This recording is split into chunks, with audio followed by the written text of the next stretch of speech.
అలలు వస్తూ ఉన్నాయి. ప్రతి అలలు వచ్చి ఓడ తాగుతూ ఉన్నాయి.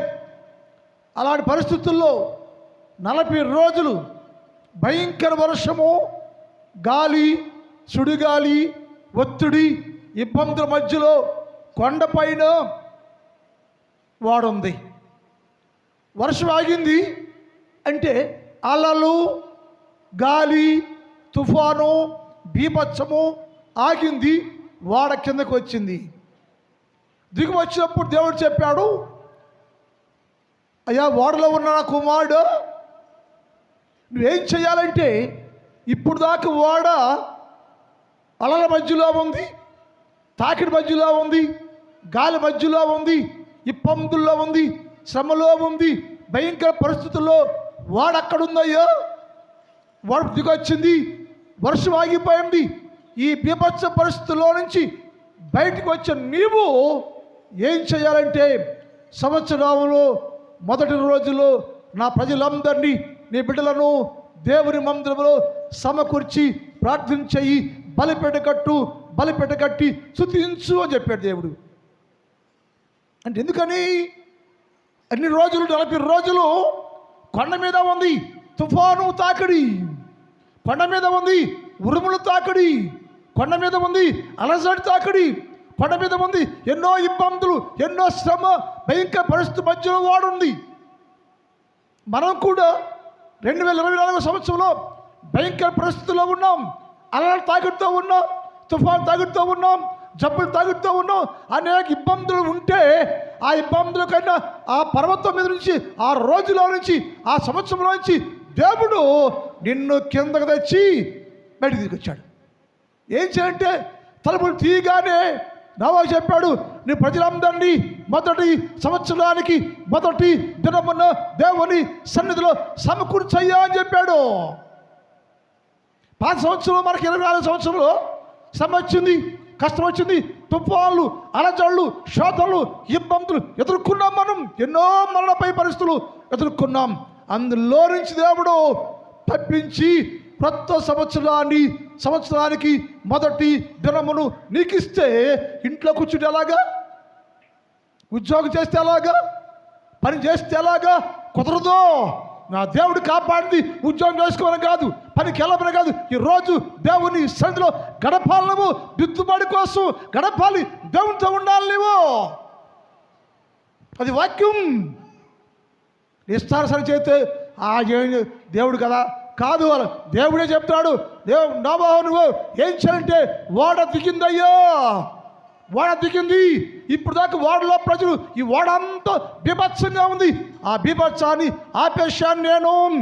అందులో ఉన్నవారు ఏం చేయాలంటే మొదటి దినమున్న తలుపులు తెరచి మందిరపు ద్వారములో ప్రవేశించి లోనికి వెళ్ళి నేను స్తుతించాలి, కీర్తించాలి, నా సాక్షిగా వారు అక్కడ ప్రార్థన చేయాలని చెప్పాడు. అందరూ దేవుడు చెప్పాడుగానే తలుపులు తెరిచి, వాడ తలుపులు తెరిచి దేవాలయంలోకి వచ్చి వారికి బలిపేట కట్టి దేవుని నామాన్ని కనపరచారండి. అది భయం. ఎందుకయ్యా చేసావా అంటే భయం. దేవుడు ఆజ్ఞాపించాడు. దేవుడు ఏం చెప్పాడో చెయ్యాలయ్యా మేము. నన్ను ప్రేమించాడు దేవుడు. పాత సంవత్సరంలో 2024లో శ్రమ వచ్చింది, కష్టం వచ్చింది, వ్యాధులు, బాధలు చుట్టుపడి అనేక తాకిడితో పట్టుకోలేకపోయాను నేను.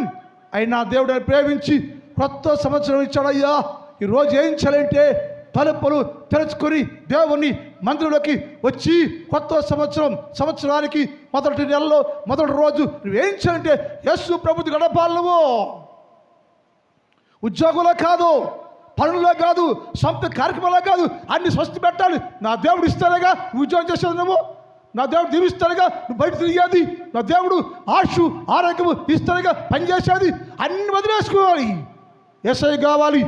యేసయ్య నీకు ప్రేమించాడు, కొత్త సంవత్సరం ఇచ్చాడు, కొత్త రోజు ఇచ్చాడు, కొత్త దినం ఇచ్చాడు.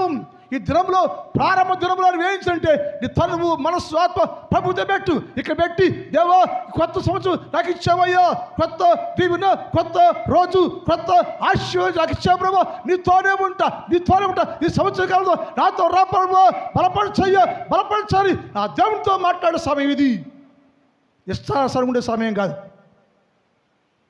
ఏం చేస్తున్నాం మనం? ఏం చేస్తున్నాం మనం? దేవుడికి ఇచ్చింది నీ స్థానం ఉంటాను కాదని సంవత్సరం ఇచ్చింది. నిన్ను ప్రేమించి, నిన్ను దీవించి, నిన్ను ఆశీర్వదించి, నీ గొప్ప దీవెనలు ఇవ్వటానికి నా దేవుడు ఈ సంవత్సర కాలం అంతా నిన్ను, నీ కుటుంబాన్ని క్షేమంగా, దీవెనకరంగా, మేలుకరంగా ఉంచాలనే ఈ సంవత్సరం ఇచ్చాడు నీకు. ఈ సంవత్సరం మొదటి రోజున నువ్వేం చేయాలంటే దేవునికి స్తుతించాలి, దేవుణ్ణి కనపరచాలి, దేవుని కీర్తించాలి. యేసు క్రీస్తు ప్రభు సన్నిధిలో ఇప్పుడు నుండి నా దేవా ఈ రోజు నుంచి నన్ను దీవించయ్యా, ఈరోజు అభిషేకించయ్యా, ఈరోజు నన్ను ప్రతిష్ట చెయ్యయ్యా, సంవత్సరం అంతా నేనయ్యా నీ సేవలో ఉంటా, అన్ని పనుల్లో తోడుగా ఉంటానని దేవుని దగ్గర అడిగి పొందుకోవటానికి నీవు దేవుని సన్నిధిలో ఉండాలి అన్నాడు. ఇంకో మాట చెప్తాను నేను.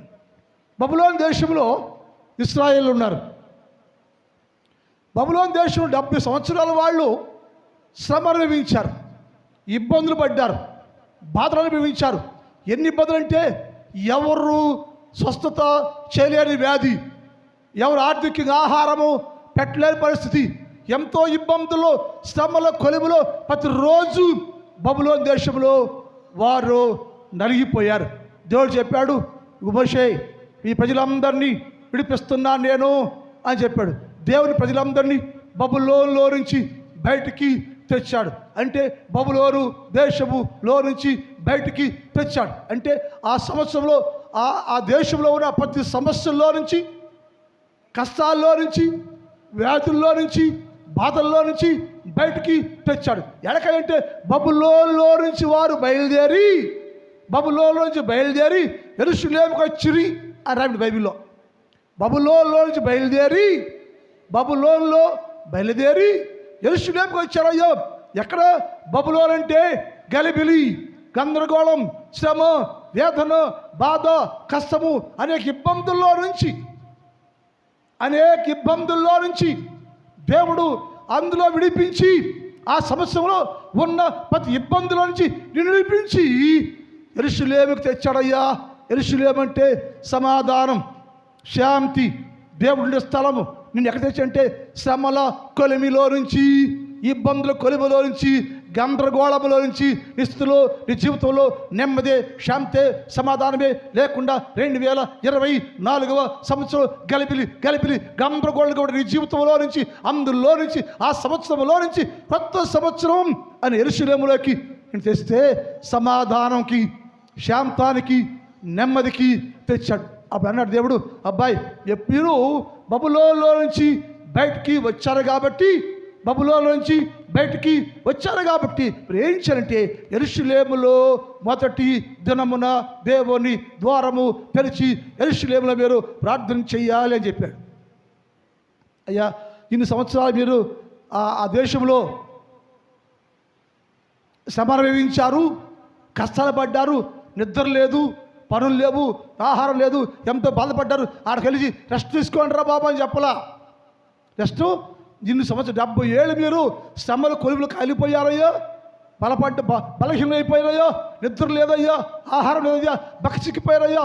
కాబట్టి ఇంటికి వెళ్ళి మీరు రెస్ట్ తీసుకోండి, ఎంజాయ్ చేయండి, వండుకోండి, తినండి, తాగండి, ఎంజాయ్ చేయండి అని చెప్పలా. ద్వారం తిరిగి బయట రాగానే బబులోనులో నుంచి బయటికి వచ్చిన వెంటనే ఇశ్రాయేలు జనం చెప్పాడు, మీరు అందరూ యెరూషలేములో కూడుకోండి, యెరూషలేములో ప్రార్థన చేయండి. యెరూషలేములో ఏ దేవుడైతే నిన్ను ఆ దేశములో నుంచి, ఆ సంవత్సరంలో నుంచి, పాత సంవత్సరములో నుంచి, పాత కష్టములో నుంచి, పాత బతుకులో నుంచి ఏ దేవుడు నిన్ను విడిపించి కొత్త సంవత్సరం ఇచ్చాడో ఆ దేవుని బట్టి ఒక చోట కూడుకోండి, ఒకే స్థలంలో కూడుకోండి, సమాధానం కోసం ప్రార్థన చేయండి, దేవుని గణపరచండి, దేవుని అడగండి. గతము కంటే శ్రేష్టం కావాలయ్యా, అయ్యా ఈ సంవత్సరం అయ్యా, ఈ రోజు అయ్యా, ఈ సమాధానం అయ్యా మాకు నువ్వు ఇచ్చావయ్యా, ఈ రోజుని, ఈ సంవత్సరాన్ని, ఈ దినాన్ని నన్ను ప్రేమించి నాకు ఇచ్చావయ్యా, కాబట్టి ఈ రోజు అయ్యా నీతోనే ఉంటానని దేవుని సన్నిధిలో అంగలార్చాలి. ఎంజాయ్ చేయకూడదు, ఉద్యోగం చేయకూడదు, నువ్వు పని చేయకూడదు, నువ్వు అన్ని మానేయాలి. ప్రభుత్వ గడపాలి. నువ్వు భయం ఉందా? భయం కలిగి ఉండాలి. సమయాన్ని పాటించాలి. 1 గంట అయిపోతుంది, ఇంకా జనం వస్తానే ఉండారు. ఏం జరుగుతుంది? ఏమైంది? వాక్య భయం లేదు, దేవుడి భయం లేదు, ఇష్టానుసారం మరి నీ ఇష్టానుసారం చేయటం ఎక్కువ కాదండి. ఈ సంవత్సరం వచ్చింది నీకు. ఈ సంవత్సరం అంతా దీవెన, మేలు, ఆశీర్వాదము దేవుడు నీకు ఇస్తున్నాడు. నేను దీవిస్తానని ఉదయకాలు చెప్పాడు. నీకు నేను కొత్త ఆశీర్వాదాన్ని ఏర్పాటు చేశానయ్యా. నేను ప్రేమించి మొదటి రోజులో కొత్త దీవెన ఇచ్చాను, నీకు ఇస్తున్నాను. ఈ సంవత్సరం అంతా నీ కుటుంబం దీవించబడాలంటే, దీవెనకరంగా ఉండాలంటే ప్రారంభం రోజున నీవు దేవునితో గడపాలి. ప్రారంభ రోజునే దేవుడితో సమయాన్ని గడపాలి. ఆ రోజులో దేవుని దగ్గర అడిగి పొందుకోవాలి. అయ్యా, ఈ సంవత్సరం అంతా నన్ను బలపరచయ్యా, దీవించయ్యా, ఆశీర్వదించయ్యా, అభిషేకించయ్యా, ఔషధం కావాలి, ఆరోగ్యం కావాలి, బలమే కావాలి, నా కుటుంబంలో క్షేమం కావాలయ్యా అని అడిగి ఇక్కడ అభిషేకాన్ని పొందుకొని నీ పనిలోకి సాగిపోవాలి తప్ప నీ ఇష్టానుసారంగా చేసే రైడ్స్ నీకు లేవండి. క్రైస్తవుడా, ఏది ఇష్టానుసారం అధికారులకు లేదు. ప్రతిది కూడా దేవుడి చిత్తంలో ఉండాలి. దేవుడు చెయ్యాలి. నీకు మేలు దేవుంది, సంవత్సరం దేవుడి. ఈ సంవత్సరానికి ఇచ్చింది యేసయ్య. నిన్ను ప్రేమించి, నీ కుటుంబాన్ని ప్రేమించి, నీ క్షేమాన్ని కలుగా చేయాలి. ఈ సంవత్సరాన్ని దేవుడు నీకు ఇచ్చాడు. కాబట్టి ఈ సంవత్సరంలో నువ్వు క్షేమంగా ఉండాలంటే, దేవుడిచ్చే దీవెన పొందుకోవాలంటే మొదటి రోజున నువ్వు ఏం చెయ్యాలంటే దేవునితో ఉండాలి. దేవునితో ఉండాలి. నిస్సారణ చేయొద్దు. నువ్వు చేస్తున్నావంటే భయము లేదు. దేవుడంటే, వాక్యం అంటే భయము లేకుండా జీవిస్తున్నామని ఈ రోజు నువ్వు దేవుడితో గడపాలను అంతే. అందుకు యేసు అన్నాడు, సమాధానంతో ఉండండి అయ్యా అని చెప్పాడు. మూడో చెప్పుడైనా చదివే వాక్యం అక్కడ ఏమన్నాడంటే, నువ్వు ఏం చేయాలంటే రాత్రి కాలంలో మాట్లాడాను. ఒకటేమో మొదటి దినం ఇచ్చాడు, రెండేమో ఆశీర్వాదం ఇచ్చాడు, మూడు చెప్పుడైనా నేను నీకు క్రొత్త ఆశీర్వాదంతో పాటు క్రొత్త ఆభరణం ఇచ్చాంట. ఏంటది? ఆభరణం. పాత ఆభరణం ఏమైందయ్యా? పాత ఆభరణం ఏమైంది? పోయిన సంవత్సరం కూడా ఒక ఆభరణం ఇచ్చాడు నీకు. పోయిన సంవత్సరం కూడా ఒక ఆభరణం ఇచ్చాడు. అది ఏమైందయ్యా? పాత నీకు అది ఆల్రెడీ దగ్గర ఒక ఆభరణం ఉంది, ఒక నెక్లెస్ ఉంది. అది ఏమైందయ్యా? పోయిన సంవత్సరం నేను నీకు ఒక ఆభరణం ఇచ్చాను. అది ఏమిటంటే అది మురికి అయిపోయిందయ్యా, తెగిపోయిందయ్యా, నలిగిపోయిందయ్యా, అసహ్యకి మారిపోయిందయ్యా. అంటే ఆభరణాన్ని వేసా తీసాట. ఇదిగో నా పిల్లలారా, నేను ప్రేమించాను, నేను దీవించాను, నేను నీకు ఒక మంచి నూతన మంచి శ్రేష్టమైన ఆభరణాన్ని ఇచ్చానే. కృపావరాలు నీకు ఇచ్చానే, దీవెనలు నీకు ఇచ్చానే, నా వరాలు నీకు ఇచ్చా కదా. అవి ఏమని అంటే నా అభివృద్ధి వల్ల అయ్యో నీవు నాకు ఇచ్చిన ఆభరణాన్ని, నీవు నాకు ఇచ్చిన శ్రేష్టమైన ప్రతి ఆభరణాన్ని నేను జారబెట్టుకున్నా ప్రభు. పడిపోయింది, తెగిపోయింది, పాడైపోయింది అయ్యా అంటే యేసయ్యన్నాడు, ఇదిగో ఈ సంవత్సరం నీకు మరొక క్రొత్త ఆభరణాన్ని ఇస్తున్నాయా నీకు. అది ఆశీర్వాదం అయ్యో. ఆశీర్వాదంతో పాటుగా మరొక క్రొత్త నూతనమైన ఆభరణంతో నిన్ను నేను అలంకరిస్తున్నానయ్యా. క్రొత్త ఆభరణంతో నేను నిన్ను అలంకరిస్తున్నానయ్యా. యెషయా గ్రంథం 61:10. యెషయా 61:10. అమ్మా, శృంగారమైన పాగా ధరించుకొని పెళ్లి కుమారుని రీతిగాను ఆభరణములతో, గమనించ, ఆభరణములతో అలంకరించుకోవాలట. ఆభరణంతో నేను నిన్ను అలంకరించుకున్న పెళ్లి కుమార్తెకి అలంకరించాను నేను. దేనితోనయ్యా? ఆభరణంతో నేను నిన్ను ఈ సంవత్సరం అలంకరిస్తున్నాను. ఏంటి ఆభరణం అయ్యా అని దీనికి 9 అర్థాలు ఉంటాయి. మొదటి అర్థం ఏంటంటే, ఆభరణం అంటే ఒకటి ఆత్మీయ స్థితి లేక ఆత్మీయ వరాలు. ఈ ఆత్మీయ వరాల్ని ఇస్తున్నాయి నేను నీ జీవితంలోకి. కొత్త ఆత్మీయ వరములు, ఆత్మీయ ఆభరణము, ఆత్మీయ శక్తి, ఆత్మీయ దీవెన నేను నీకు ఇస్తున్నానయ్యా. ఈ సంవత్సరం అంతా ఈ ఆభరణంతో నీతో ఉంటే, ఈ ఆభరణము నీ మెడలో ఉంటే, నీలో ఉంటే, నువ్వు చేసే ప్రతిది కూడా దీవెనయ్యా. ఈ మెడలో ఈ ఆభరణముతో అలంకరించుకుంటే దేవుడు నీకు ఇస్తున్న క్రొత్త ఆభరణంతో నీవు అలంకారము చేయబడితే, అది నీ మెడలో ఉంటే ఏ శక్తి నీ ముందుకు రాదో, ఏ వ్యాధి నీలోకి రాదు, ఏ జబ్బు నీ తాకదయ్యా. ఎందుకంటే నీ లోపల నీ మెళ్ళలో దేవుడు ఇచ్చిన క్రొత్త క్రొత్త క్రొత్త అనేటువంటి ఆభరణంతో నేను నిన్ను అలంకరించాను. అది నీలో ఉండాలి. ఈ కొత్త ఆభరణంతో నువ్వు ఉంటే, ఈ కొత్త ఆభరణం నువ్వు కలిగి ఉంటే, నా దేవుడు అన్నాడు, ఎక్కడికి వెళ్ళినా ఈ సంవత్సరంలో అన్ని విజయాలే నీకు, అన్ని జయాలే నీకు, శ్రేష్టంగా దీవెనకరంగా మేలుకరంగా వర్ధిల్లుతూ ఉంటావయ్యా నువ్వు. అందుకని నేను నీకు క్రొత్త ఆభరణంతో నిన్ను అలంకరిస్తున్నానయ్యా. ఆ యేసయ్య ప్రేమ నువ్వు లోబడకపోయినా, ప్రేమించకపోయినా, ఇష్టంలో వచ్చినా, టైం 9-10 గుడి పెట్టినా, 1 గంట గుడికి వచ్చినా, 12 గంటలకు వచ్చినా, ఇప్పుడు నీ తిని ఇంటికాడ అనుకున్నాను కడిగేసి నువ్వు బోర్లు ఇచ్చి వచ్చినా, యేసయ్య అన్నాడు, నేను నిన్ను ప్రేమిస్తున్నానయ్యా, నేను నిన్ను ప్రేమిస్తున్నానయ్యా. నువ్వు అది నిర్లక్ష్యం ఉన్నా సరే, లెక్క లేకుండా సరే నేను ప్రేమిస్తున్నా. నీకోసం నేను కొత్త ఆభరణం దాచించానయ్యా. అది నీకోసమే. ఈ ఆభరణాన్ని భరించుకోవాలి నువ్వు, దాంతో అలంకరించబడాలి నువ్వు. ఆభరణము నీకు మార్గం చూపించుద్దయ్యా, ఆ మార్గము నేను బతికించుదయ్యా. ఆభరణమే నీ జీవితంలో గొప్ప వెలుగు, కాంతి రేఖగా ఉండి నీ జీవితాన్ని ప్రకాశింపజేస్తుందయ్యా. అందుకని నేను నిన్ను ఆభరణంతో అలంకరించానయ్యా అని చెప్పాడు దేవుడు. ఒకటేమో కొత్త దినం ఇచ్చాడు, 2 ఆశీర్వాదం ఇచ్చాడు, 3 ఆభరణం ఇచ్చాడు, 4 చెప్పాడు, నేను నిన్ను ఆభరణం ధరించుకున్నాక నా కోసము నిన్ను ప్రతిష్ఠ చేస్తున్నాను. నిర్గమకాండం 28:2, నిర్గమ 28:2 చదవండి. అతనికి అలంకారమును ఎప్పుడు ఈయన ఇచ్చాడే ఆభరణం ఉందా నీకు? ఈ ఆభరణం వేసుకుంటే దేవుడు నీకు ఇచ్చిన కొత్త ఆభరణం నువ్వు వేసుకుంటే, అతనికి ఆభరణము అలంకారంగా ఉంటే, అతనికి ఆభరణము అలంకారంగా ఉంటే, ఈ ఆభరణాన్ని నువ్వు ధరించుకుంటే నీకేమొస్తుందంట? ఘనతయు కలుగునట్లు నీ సహోదరుడైన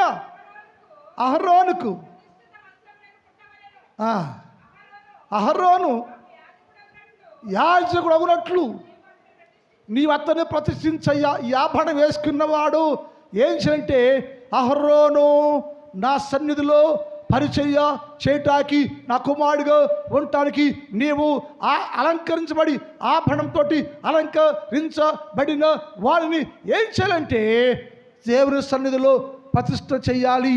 అంటే నువ్వు నా కుమారుడిగా ఈ సంవత్సరం అంతా నాతో ఉంటే, ఆ యాజకుడిగా ప్రతిష్ఠ అంటే మళ్ళీ ఎవరంటే రాజులైన యాజక సమూహం. నిన్ను యేసు అన్నాడు, నువ్వు ఎప్పుడైతే ఈ కొత్త అలంకారంతో అలంకరించబడతావో నీకు ఏమొచ్చిందంటే ఏంటా, ఆయన అలంకరించుకొని అతన్ని అభిషేకించయ్యా, ప్రతిష్ఠించయ్యా, నా సన్నిధిలో ఉంటాడయ్యా, నా బిడ్డగా ఉంటాడయ్యా. ఎప్పుడైతే నేను నిన్ను ప్రతిష్ఠ చేశానో నా కోసమే నువ్వు ఓడపడతావు, నా కొరకే ఉంటావు. అప్పుడు నా యొద్ద సర్వ సమృద్ధైన దీవెన నీకు వచ్చిందని చెప్పాడు. అందుకే యేసు అన్నాడు, మీరు ఏం చేయాలంటే ప్రతిష్ఠ చేయబడాలి. ఈరోజు కొత్త సంవత్సరంలో దేవుడిచ్చే ఆశీర్వాదము, దేవుడిచ్చే ఆనందాన్ని, దేవుడిచ్చే మేలుని, దేవుడిచ్చే ఆభరణాన్ని పొందుకొని అలంకరించుకొని ఆయన కోసం నీవు ప్రతిష్ఠ చేయబడే వ్యక్తిగా, ప్రతిష్ఠ చేయబడ్డ కుమారుడిగా ఉండాలి. ఇప్పుడు గుళ్ళో రాలేదు, నువ్వు ఇంటికాడే ఉండవు, ఉద్యోగానికి వెళ్ళావు, పనికి వెళ్ళావు, ఆభరణం ఏది ఎట్లా వచ్చింది నీకు? ఆభరణం ఎవరిస్తాడు నీకు? ఆభరణం ఎవరిస్తారండి? ఉద్యోగం చేసి పెడతాడా? పొలం మీద పెడతాడు. పొలం ఏమో డ్రింక్ పోతారంట. ఈ మధ్య అక్కడ చెబుతున్నారు, అయ్యా కోతకి వెళ్తేనండి డ్రింక్ ఇవ్వాలంట, టిఫిన్ ఇవ్వాలంట, ఇవన్నీ ఇవ్వాలంట. మరి చిన్నప్పుడు అండి కోతకి వెళ్ళకోడు, నీ కోతకు వస్తున్నావు నువ్వు. మాకు కూడా పొలం ఉందనండి కొద్దిగా. ఇప్పుడు కూలికి వస్తే ఆడ బో తెచ్చుకోవాలా, అన్నం తెచ్చుకో, ఆడ అన్నం ఆడ తినాలా, కోతకు పోయాలా, ఇంటికి వెళ్ళాలా. కానీ ఇప్పుడు ఫ్యాషన్ ఏంటంటే డబ్బు ఎక్కువైపోయింది రైతులకి డబ్బు ఎక్కువైపోయి టిఫిన్ అంట, డ్రింక్ అంట. ఎందుకు ఇలాంటి టిఫిన్ పెట్టాలి? వాళ్ళకి పని ఆడికి కావాలి, పని మనకు కావాలి, కూలి ఆడికి కావాలి. కూలి ఎవడు కూలోడు కూలి చేయాలి, పని చేయాలి, కష్టపడు, పని చేయి, డబ్బులు తీసుకెళ్ళు. నీకెందుకు టిఫిన్ పెట్టాలా, నీకెందుకు డ్రింక్ ఇవ్వాలా, ఎంత అవసరం ఏంటి? నీ అవసరం పని నీకు కావాలి. పని చేస్తేనే రెక్కాడితేనే డొక్కాడుద్ది. పని చేయి, కష్టపడు, చెమట ఖర్చు, పని చేయి, డబ్బులు తీసుకో. ఎందుకు ఇస్తాను నువ్వు టిఫిను, ఎందుకు ఇవ్వాలి డ్రింకు అంటే వీళ్ళు ప్యాషన్ అయిపోయిందండి. అంటే యేసయ్య డబ్బులు ఎక్కువ ఇచ్చేస్తుంటే ఏం అర్థం కాక ఇలా ఖర్చు పెట్టేస్తున్నాం మనం. ఆయన అన్నాడు, మీరు ఆభరణం వేసుకుని అభిషేకం కావాలంటే నాతోనే ఉండాలి, నా ఇంట్లోనే ఉండాలి. ఉద్యోగం వెళ్తే, పొలం వెళ్తే వారు నిన్ను అభిషేకం చేయరు. కాబట్టి కొత్త అభిషేకం, కొత్త ఆశీర్వాదము నీకు ఉండాలంటే నువ్వు ఏం చెయ్యాలో ఇక్కడ రాయబడింది. ఒకటేమో కొత్త దినం వచ్చింది, రెండేమో కొత్త ఆనందం వచ్చింది, మూడేమో కొత్త ఆశీర్వాదం ఇచ్చాడు దేవుడు, నాలుగేమో కొత్త అలంకారము ఆభరణంతో అలంకరించాడు, ఐదో చెప్పాడు కొత్త అభిషేకం ప్రతిష్ట కార్యక్రమం జరిగించి దీవించబడాలి. అప్పుడు మీరు ఏం చేయాలంటే ఇవన్నీ వచ్చినాక దేవుని సన్నిధిలో నిలిచేవారుగా ఉంటే ఆ మాట చదువుదాం. నిర్గమాకాండం 12వ అధ్యాయం 15 చదువుదాం. 7 దినములు పులియన రొట్టెలు తినవలెను.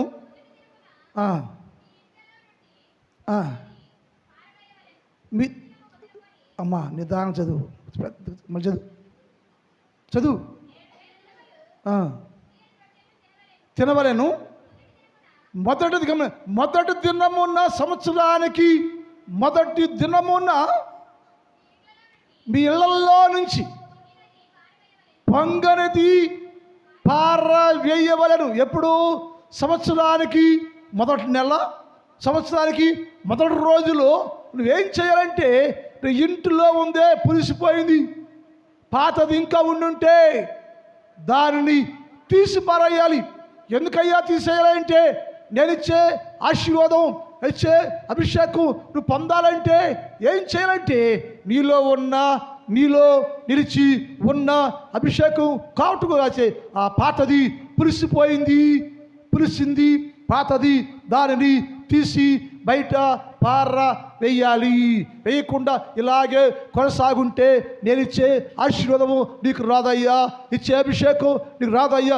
కాబట్టి నువ్వేం చేయాలంటే, నీలో ఉన్న సంవత్సరానికి మొదటి సంవత్సరానికి మొదటి నెల మొదటి రోజులో నువ్వు ఏవి చెయ్యాలంటే, నీలో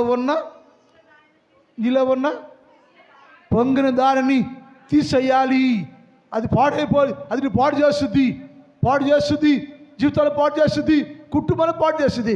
పాడవకుండా క్షేమంగా ఉండాలి అంటే, పాడవకుండా దీవెనకరంగా ఉండాలంటే నువ్వేం చేయాలంటే, దానిని తీసి బయట వేస్తే నేను ఇచ్చే కొత్త ఆశీర్వాదము అభిషేకము నీకు వచ్చి అన్ని విషయాల్లో తోడుగా ఉంటావు అని చెప్పాడు. అందుకని ఏంటంటే, నీలో ఉన్న పాత దాన్ని, పులిసిపోయిన దాన్ని తీసేయాలట. 1వ కొరింథీ పత్రిక 5వ అధ్యాయం 6 నుంచి 8 చదువుదాం. 1వ కొరింథీ పత్రిక 5వ అధ్యాయం 6 నుంచి 8 దాకా. సహోదరులారా,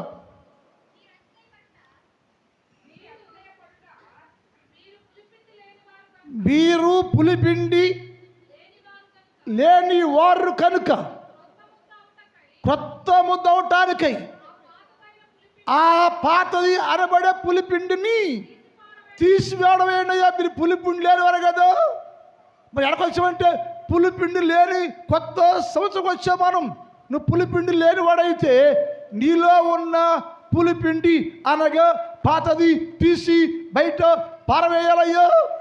పారేసేసి నీలో పాపము కానీ, పులిసింది కానీ, పాతది కానీ ఏది నీలో ఉండటానికి వీలు లేకుండా దానిని తీసి బయట పారవేసి, ఇంతేగాక క్రీస్తు అను మన పస్కా పశువును వధించబడ్డాడు కాబట్టి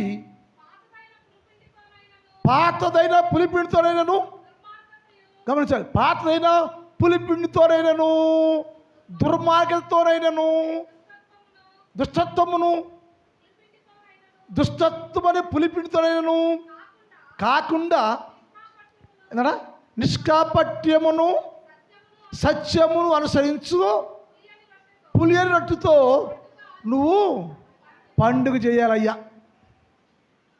అది పండగ అంటే.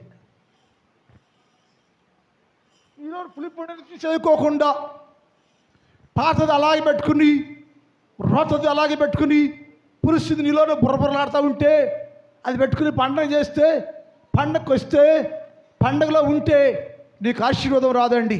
యేసయ్య అన్నాడు, ఆ దుస్తత్వాన్ని పులిపిండి చెడగొట్టే పులిపిండిని తీసేయండి. తీసేసి ఏం చేయాలి అంటే ఏంటంట నిష్కపటమైన సత్యమును, నిష్కపటమైన సత్యమనే పుల్యని రొట్టెతో నీవు పండుగను చెయ్యాలి అన్నాడు. ఈ మాట అన్నప్పుడు యూదులు అడిగారు, అయ్యా ఈ పుల్లి రొట్టెల పండగలోకి యేసయ్య రాడా అన్నాడు. ఈ పండగ యేసయ్య రాడా అన్నారు. వాళ్ళు అన్నారు రాడు అన్నారు. ఎందుకు రాడా అంటే మీరు పులిపిండి కలిగి పాతదే కలిగి పండుగ చేస్తున్నారయ్యా. పులిపిండే కలిగి పాతదాన్ని తీసేయకుండా, పాతది పారేయకోకుండా, పాత బతుకు మారకుండా, పాత దాన్ని లోన పెట్టుకొని, పాత పాప జీవితాన్ని లోన పెట్టుకొని పండుగ చేస్తున్నారయ్యా. అందుకని యేసు ఆ పండుగకు రాడయ్యా అన్నాడు. ఎలా వస్తాడయ్యా అంటే ఆ వాక్యం ఉంది, నిష్కపటముతోటి, సత్యముతోటి, యథార్థముతోటి పులిపిండికనే పస్కా పండుగ, పస్కా బల్లో పశువు వధించబడిన దానితో నీవు పొట్టే చేసుకొని తింటూ ఆచరిస్తే, పండుగ చేస్తే అప్పుడు వస్తాయి నేను అంటే నిష్కపటంగా, సత్యముగా, యథార్థముగా, నమ్మకంగా అన్నీ తీసి బయట పార వేసి నా దేవుణ్ణి ఆరాధన చేస్తే, పండుగ చేస్తే ఆ పండుగలో నేను ఉంటానయ్యా. ఈరోజు పండుగ చేస్తున్నాం మనం. ఈ పండుగలు వేసే ఉన్నాడా? ఉంటే దేవునికి వందనాలు, ఉంటే దేవునికి వందనం. ఒకరు లేకపోతే కారణం ఏంటి అంటే పులిపిండిలో ఉంది, పులిపిండిలో ఉంది, పులిపిండి కనపడుతుంది. వేసాను పులిపిండి అని, వేషధారని పులిపిండి, దుర్మార్గతని పులిపిండి తీసిపడాయి, బయటపడాయి, పారేసేయాలు. నిష్కపటమును సత్యము అనే పులియ రొట్టెతో నీవు పండుగ చేస్తే నా దేవుడు నేను దీవిస్తాడని చెప్పాడు. ఒకటేమో పులిపిండి పడేయాలంట. రెండోది అంటే చెప్పాడంటే మీరు అందరూ సంవత్సరానికి మొదటి రోజు పరిశుద్ధ సంఘముగా కూడుకోవాలని చెప్పాడు. నిర్గమకాండం 12:16. అమ్మా, ఆ మొదటి దినం ఏ దినం? ఇది ఏ దినం? ఈ సంవత్సరానికి మొదటి దినం. ఇది సంవత్సరానికి మొదటి దినం. ఏం చేయాలి మనం? పరిశుద్ధ సంఘం కూడుకోవాలి. ఎప్పుడంట బైబిల్ చెప్తుంది. ఎప్పుడంటే ఉదయము 6 గంటల దగ్గర నుంచి, ఉదయము 6 గంటల కాడ నుంచి సాయంకాలం 6 గంటల వరకు. ఇది దాని అర్థం. ఉదయం 6 గంటల నుంచి సాయంకాలం 6 గంటల దాకా. ఒకవేళ మన ఉదయం 6 రాలేము, ఉదయం 6 గంటలకి రాలేవు. 10 గంటల కాడ నుంచి 4 గంటల దాకా నువ్వు పరిశుద్ధ సంఘం కొడుకోవాలి. అందరూ కొత్త సంవత్సరంలోకి అడుగు పెట్టిన ప్రతి ఒక్కరూ పరిశుద్ధ సంఘంగా కొడుకోవాలి. అది ఆ మాట ఏంట్లా అక్కడ రాయబడిన మాట బైబిల్లో. నా మొదటి దినమున మీరు పరిశుద్ధ సంఘముగా కూడుకోవాలి. సంవత్సరానికి మొదటి దినమున సంఘంలో ఉన్న ప్రజలందరూ, యూదా జాతంతా మొదటి దినములో నువ్వు పరిశుద్ధ సంఘముగా కూడుకోవాలి. పరిశుద్ధ సంఘంగా కూడుకోవాలి. పరిశుద్ధ సంఘంగా ఒకే స్థలములో కూడుకొని ఏం చేయాలయ్యో? ఏం చేయాలంటే ఇప్పుడు అన్నాడు, మీరు మిమ్మలను పరీక్షించుకొని ఆత్మాభిషేకము పొందు వరకు మీరు పరీక్ష చేసుకొని ఆత్మ అభిషేకము పొందు వరకు మీరు నా సన్నిధిలో పరిశుద్ధ సంఘముగా కూడుకొని ప్రార్థన చేయాలయ్యా. అప్పుడు నేను మీ అందరి మీదకి శాశ్వతమైన ఆశీర్వాదాన్ని, దీవెనను నింపి మిమ్మలను, మీ కుటుంబాలను గొప్పగా చేస్తానని నా దేవుడు వాగ్దానం చేస్తున్నాడండి.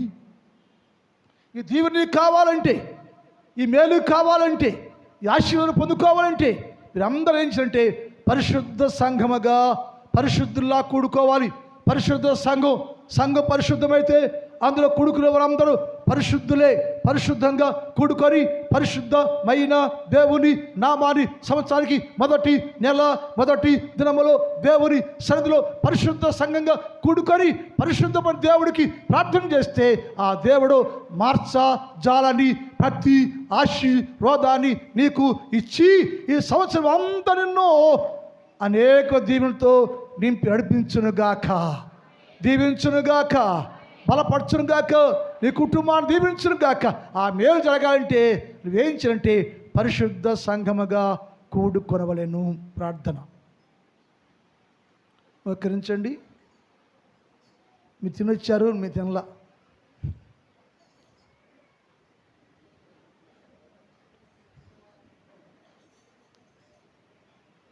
కూర్చోండి, మోకరించండి,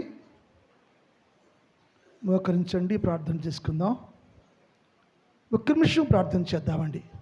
అందరూ అక్క మోకాళ్ళు అమ్మా ఏమవు కొత్త సంవత్సరం ఈరోజన్నా మోకాళ్ళు, ఇప్పుడు దాకా మోకాళ్ళు ఏటి వేయలేదా? ఈరోజన్నా నడువంచు, మోకాళ్ళు వంచు, చిన్న ప్రార్థన చేసుకో. యేసయ్యా, నేను తండ్రి ఇంతవరకు ప్రభువా నీ సన్నిధిలో పరిశుద్ధంగా లేనయ్యా. పులిసింది, అసహ్యమైంది నా జీవితంలో ఉందయ్యా. రోత కలిగింది నా జీవితంలో ఉంది ప్రభువా. సహాయం చేయయ్యా, క్షమించయ్యా, నన్ను పరిశుద్ధంగా చేయయ్యా, పరిశుద్ధ సంఘంగా చేయయ్యా అని ప్రార్థన చేసుకోండి. నా దేవుడు నీతో మాట్లాడే సమయం ఇది. నా దేవుడు నీతో మాట్లాడే సమయం ఇది. ఇప్పుడే అడగండి యేసయ్యా, నేనయ్యా నన్ను ప్రేమించావయ్యా, కొత్త సంవత్సరాన్ని ఇచ్చావయ్యా, నన్ను ప్రేమించావయ్యా, కొత్త రోజుని ఇచ్చావయ్యా, నన్ను ప్రేమించి కొత్త సంవత్సరాన్ని నాకు ఇచ్చావయ్యా. ఈ సంవత్సరం అంతయ్యా నేను క్షేమంగా ఉండాలి, మార్చజాలని ప్రతి ఆశీర్వాదాలు పొందుకోవాలి. నేను నా కుటుంబం వర్ధిల్లాలయ్యా. అందుకేనయ్యా నాలో ఒకవేళ పురుషుందుంటే పాదం ఉంటే క్షమించయ్యా. ఇప్పుడే నన్ను నూతన వ్యక్తిగా, నూతన దీవెన, నూతన మేలు, నూతన అభిషేకంతో నింపయ్యా. ఈ సంవత్సరం అంతయ్యా నా కుటుంబం క్షేమంగా ఉండాలయ్యా. ఈ సంవత్సర కాలం అంతా నీ దీవెన చేత నీ దీవెన పొందుకొని నేను నా కుటుంబం వర్ధిల్లాలయ్యా. ప్రార్థన చేసుకోమ్మా, ప్రార్థన చేసుకోండి, ప్రార్థన చేసుకోమ్మా. దేవునితో మాట్లాడు. వచ్చిన కాలం యేసయ్యా, దర్శించయ్యా, ఇప్పుడు తాకయ్యా, నా జీవితంలో గొప్ప కార్యం చేయయ్యా, మేలు చేయయ్యా, బలపరచయ్యా, ఆశ్చర్యకార్యం జరిగించిన ప్రభువా. మునుపటి కంటే శ్రేష్టమైన దీవెన కావాలా, ఈ సంవత్సరం అంతా కావాలి ప్రభువా. ప్రార్థన చేసుకోమ్మా, ప్రార్థన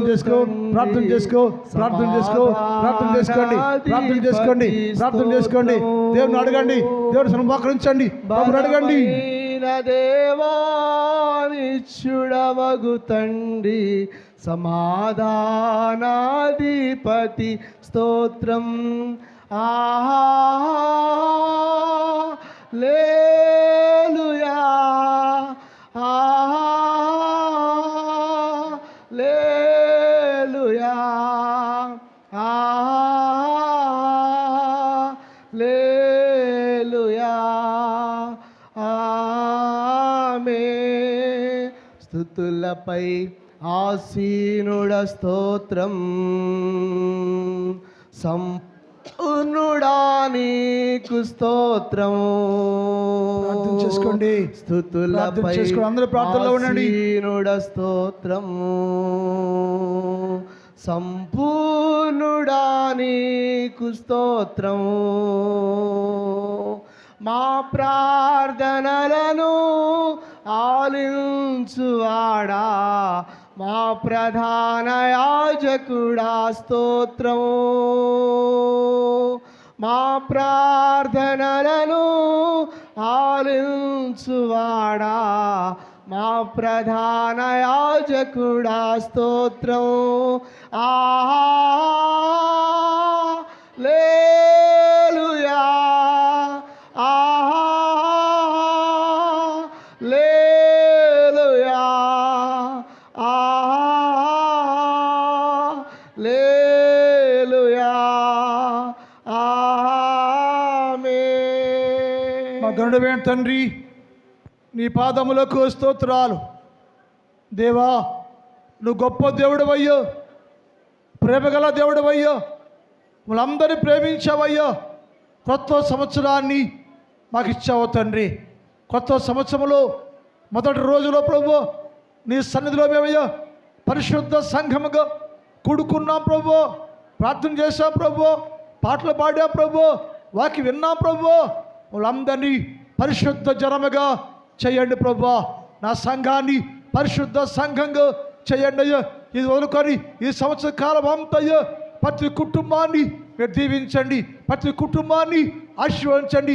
ఈ సంవత్సరంలో ఏ బిడ్డకు ఏది కావాలో, ఏ మేలు కావాలో, ఏ సహాయం కావాలో, దేని కొరకు బిడ్డలు అంగలాడుస్తున్నారో, ఎదురు చూస్తున్నారో ప్రతి బిడ్డ ప్రభు ఈ సంవత్సరంలో తండ్రి కొత్త మేలులు, కొత్త దీవెనలు, కొత్త ఆశయాలు పొందుకొని నీ నామంలో బలపడటానికి సహాయం చేయండి అయ్యా.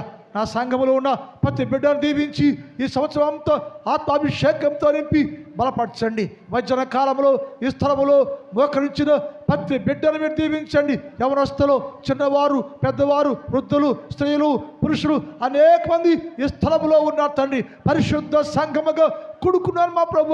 అందరినీ ఆత్మలో అభిషేకించు, ఆత్మలో బలపరచు, ఆత్మ ఆభరణాన్ని ధరింపై చేయ ప్రభు. నీ నామంలో బలముగా వాడుకొని దీవించి బలపరిచి గొప్ప చేయమని ప్రార్థన చేస్తున్నాం తండ్రి. ప్రతి కుటుంబంలో గొప్ప మేలులతో నింపి దీవించి బలపరచమని యేసు వారి పరిశుద్ధ నామములో ప్రార్థిస్తున్నాం తండ్రి.